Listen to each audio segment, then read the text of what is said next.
ओम नमस्ते। आइए आज की चर्चा प्रारंभ करते हैं। सामवेद का 397वां मंत्र।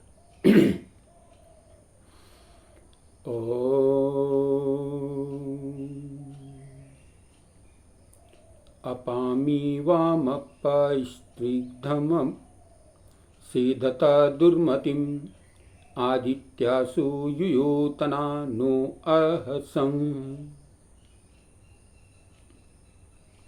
आदित्य शब्दार्थ आदित्यासह मर्यादा का पालन करने वाले तथा विद्या से प्रकाशित माता पिता गुरु और उपदेशक। अमी वाम हमारे शारीरिक रोगों को अपसेधत दूर करो। स्त्रिग्ध हिंसा की भावना को अपसेधत दूर करो। दुर्मतिम कुटिलता और पापयुक्त बुद्धि को अपसेधता दूर करो। इस प्रकार न हमें अंहसः पापों से वियोतना दूर करो। प्रार्थना की गई है मंत्र में और शिक्षा दी गई है। मनुष्य के शारीरिक, आत्मिक और बौद्धिक विकास है। शिक्षा का उद्देश्य क्या है? मनुष्य का शारीरिक, आत्मिक और बौद्धिक विकास करना है।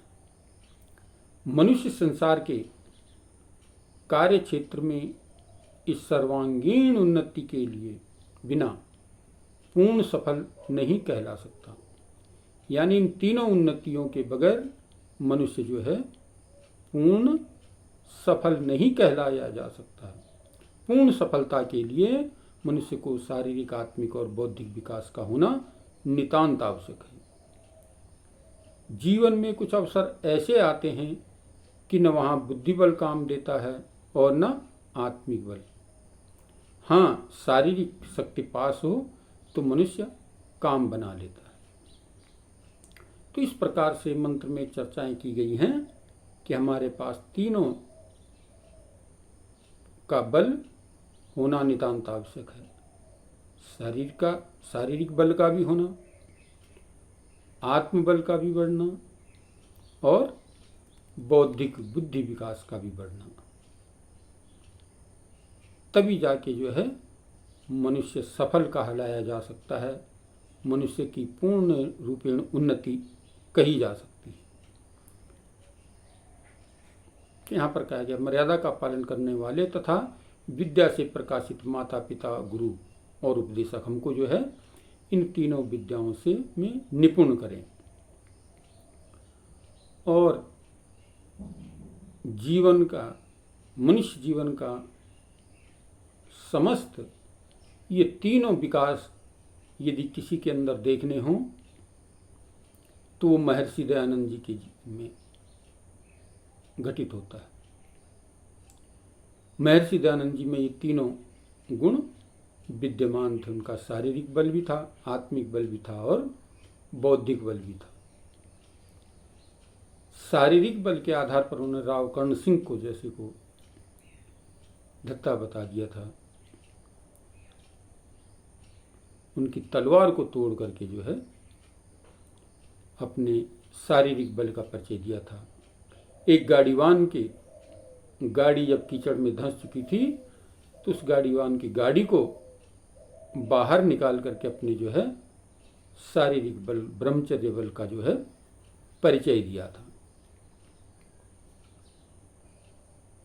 काशी शास्त्रार्थ में अनेक पंडितों को जो है धूल दूषित करके अपनी बुद्धि का परिचय दिया था। बुद्धि का विकास के आधार पर ही उन्होंने जो है मानव निर्माण के लिए संस्कार विधि का अवलोकन हमारे सामने किया और इस संस्कार विधि में मनुष्य के शारीरिक, आत्मिक और बौद्धिक विकास की समस्त सामग्री जो है इसके अंदर भरी पड़ी है। तो ये मंत्र को यदि साक्षात्कार किया तो ऋषि दयानंद ने किया। उस ऋषि को हम सत सत नमन करते हैं और उनके आधार पर ही अपने जीवन को कुछ चलाने का हम प्रयत्न करें तो जीवन सफल और सार्थक हो जाएगा। आत्मिक बल का बड़ा भारी कष्ट शरीर को हो रहा है, जहर फोड़े के रूप में जो है समस्त शरीर से बाहर निकलने को उद्यत है। और इस कष्टमय जीवन में भी उन्होंने जो है आत्मिक बल का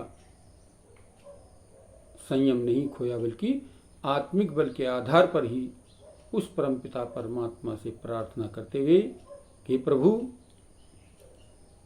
तेरी यही इच्छा थी, तेरी इच्छा पूर्ण हो, तेरी इच्छा पूर्ण हो, तेरी इच्छा पूर्ण हो, कह करके अपने जो है शरीर का त्याग कर दिया था। तो यह आत्मिक बल था। तो कहने के लिए यही है कि मनुष्य की समग्र उन्नति यदि होनी चाहिए तो इन तीनों का उसके पास समावेश होना चाहिए।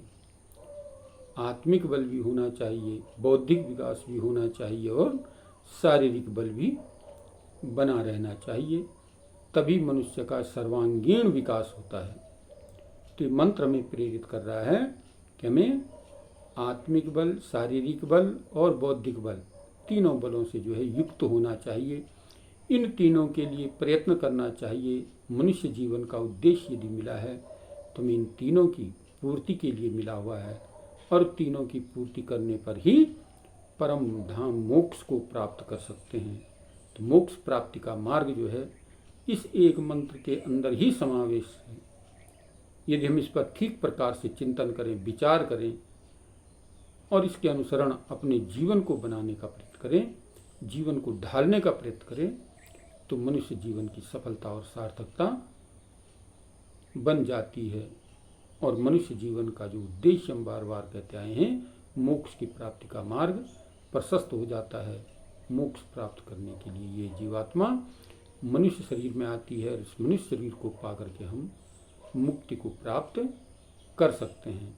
तो आइए इस मंत्र से विचार करें, चिंतन करें और इस पर ध्यान रखते हुए हम अपने जीवन को सफल और सार्थक बनाने का प्रयत्न करें, तभी हमारे जीवन की सफलता और सार्थकता है। आइए आज की चर्चा को यहीं पर विरमित करते हैं।